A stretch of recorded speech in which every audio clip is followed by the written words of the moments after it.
आकाशवाणी भोपाल से प्रस्तुत हैं प्रादेशिक समाचार।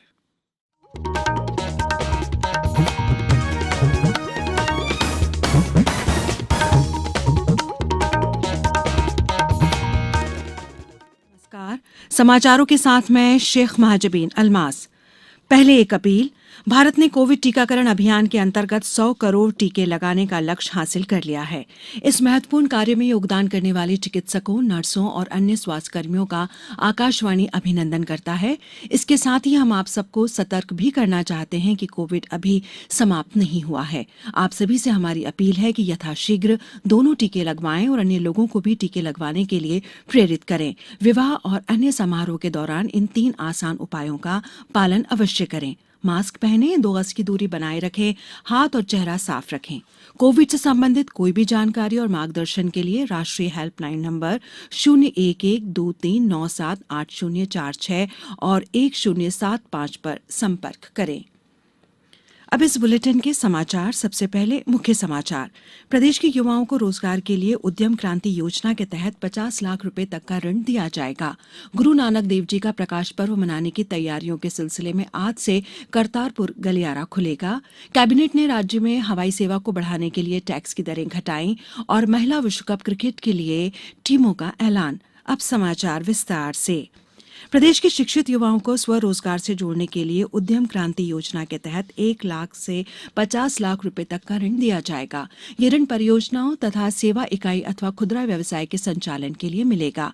कल मुख्यमंत्री शिवराज सिंह चौहान की अध्यक्षता में मंत्रिपरिषद ने इस योजना को शुरू करने की मंजूरी दी। योजना का लाभ प्रदेश के 18 से 40 वर्ष अवस्था तक के न्यूनतम 12वीं कक्षा पास युवाओं को प्राप्त होगा। योजना में विनिर्माण इकाई के लिए परियोजनाएं मान्य की जाएंगी। राज्य सरकार द्वारा वित्तीय सहायता के रूप में वितरित ऋण पर 3% प्रतिवर्ष की दर से ब्याज अनुदान तथा ऋण गारंटी शुल्क प्रचलित दर से हितग्राही को अधिकतम 7 वर्षों तक दिया जाएगा। गृह मंत्री अमित शाह ने कहा है कि सरकार ने आज से करतारपुर साहिब गलियारा फिर से खोलने का फैसला लिया है। उन्होंने कहा कि इससे बड़ी संख्या में सिख तीर्थ यात्रियों को लाभ होगा। श्री शाह ने कहा कि यह निर्णय श्री गुरु नानक देव जी और सिख समुदाय के प्रति मोदी सरकार के सम्मान का प्रतीक है। उन्होंने कहा कि राष्ट्र ने इस महीने की 19 तारीख को श्री गुरु नानक देव जी का प्रकाश उत्सव मनाने की सभी तैयारियां पूरी कर ली हैं। गृह मंत्री अमित शाह ने अधिकारियों के साथ एक बैठक में गलियारा फिर से खोलने की तैयारियों की समीक्षा की।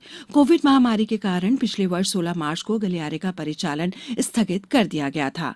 भारत ने वर्ष 2019 में 24 अक्टूबर को पाकिस्तान के साथ अंतर्राष्ट्रीय सीमा पर 0 पॉइंट पर स्थित डेरा बाबा नानक से श्री करतारपुर साहिब गलियारे के परिचालन के तौर तरीकों के बारे में पाकिस्तान के साथ समझौता किया था।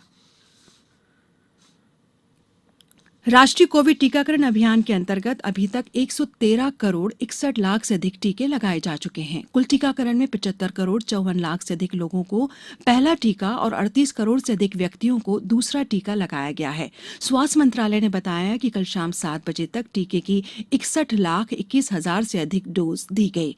राष्ट्रव्यापी टीकाकरण अभियान के तहत केंद्र राज्यों और केंद्र शासित प्रदेशों को कोविड के टीके निःशुल्क उपलब्ध करा रहा है। अब समाचारों में वक्त है एक ब्रेक का। कोविड-19 से बचाव और सुरक्षित रहने के 3 उपाय। मास्क लगाएं, 2 गज दूरी है जरूरी, सुरक्षित दूरी रखें, हाथ और मुंह साफ रखें।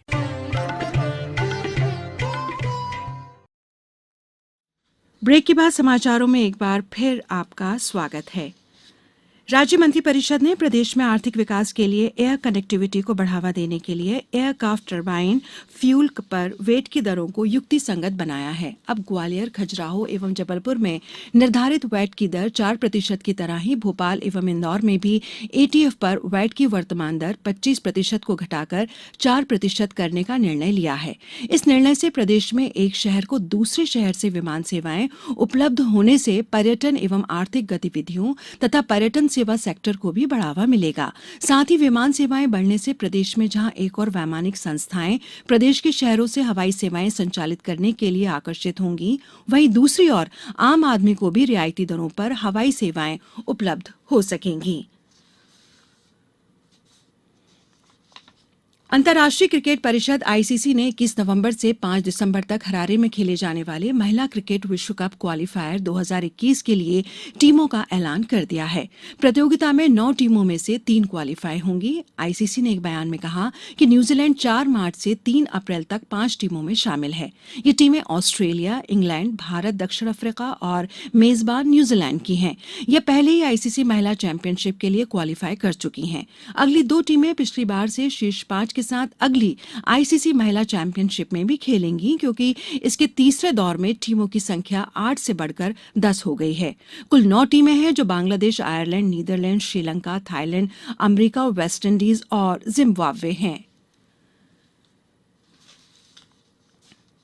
जबलपुर में बनने जा रहा राजा शंकर शाह और कुंवर रघुनाथ शाह के स्मारक एवं संग्रहालय के विस्तार के लिए मंत्रिपरिषद ने Indian national trust for art and cultural heritage को क्रियान्वयन एजेंसी बनाया गया है। इस एजेंसी को राजा शंकर शाह और कुंवर रघुनाथ शाह के स्मारक एवं संग्रहालय के निर्माण के लिए राज्य शासन के प्रचलित शेड्यूल ऑफ रेट एवं उस पर 9% पर्यवेक्षण शुल्क पर टर्न की बेसिस पर निविदा पद्धति की निर्धारित प्रक्रिया से छूट देते हुए कार्यादेश देने का निर्णय लिया गया है। संग्रहालय के कार्य में विस्तार और संग्रहालय संचालन का कार्य स्थायी वित्त समिति के अनुमोदन के बाद एवं संसाधनों की उपलब्धता के आधार पर INTACH से ही कराए जाने की अनुमति देने का भी निर्णय लिया।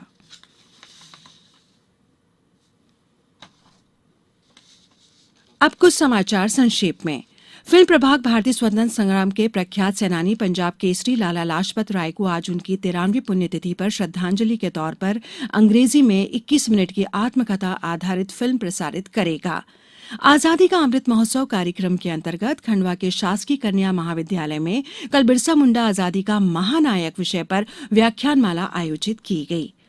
मंदसौर राज्य स्तरीय बैंकर्स समिति ने क्रेडिट आउटरीच अभियान के तहत शिविर लगाकर विभिन्न बैंकों द्वारा 51 करोड़ रुपए के ऋण उपलब्ध कराए। रतलाम विधायक चैतन्य कश्यप ने इंदौर में आयोजित की गई 59वीं state roller skating federation of India चयन प्रतियोगिता में पदक जीतकर लौटे रतलाम के खिलाड़ियों का सम्मान किया। इस स्पर्धा में 7 खिलाड़ियों ने स्वर्ण, 7 ने रजत और 7 ने कांस्य पदक जीते हैं। राज्यपाल मंगूभाई पटेल सतना जिले के चित्रकूट में आज महात्मा गांधी ग्रामोदय विश्वविद्यालय के 9वें दीक्षांत समारोह सहित विभिन्न कार्यक्रमों में शामिल होंगे। मध्य प्रदेश पश्चिम क्षेत्र विद्युत वितरण कंपनी समाधान योजना के तहत 15 जिलों के 1 किलोवाट वाले घरेलू 23 लाख उपभोक्ताओं को अधिभार पर 100% मूल राशि पर 40% तक की छूट देगी। राज्य शासन ने प्राध्यापक डॉक्टर राजेश लाल मेहरा को मध्य प्रदेश लोक सेवा आयोग का नया अध्यक्ष और गणित के प्राध्यापक डॉक्टर कृष्णकांत शर्मा को सदस्य नियुक्त किया है। अंत में मुख्य समाचार एक बार फिर। प्रदेश के युवाओं को रोजगार के लिए उद्यम क्रांति योजना के तहत 50 लाख रुपए तक का ऋण दिया जाएगा। गुरु नानक देव जी का प्रकाश पर्व मनाने की तैयारियों के सिलसिले में आज से करतारपुर गलियारा खुलेगा। कैबिनेट ने राज्य में हवाई सेवा को बढ़ाने के लिए टैक्स की दरें घटाएं और महिला विश्व कप क्रिकेट के लिए टीमों का ऐलान। इस बुलेटिन में फिलहाल इतना ही। अंत में एक अपील, मास्क और 2 गज की दूरी, हाथ धोना भी है जरूरी। नमस्कार।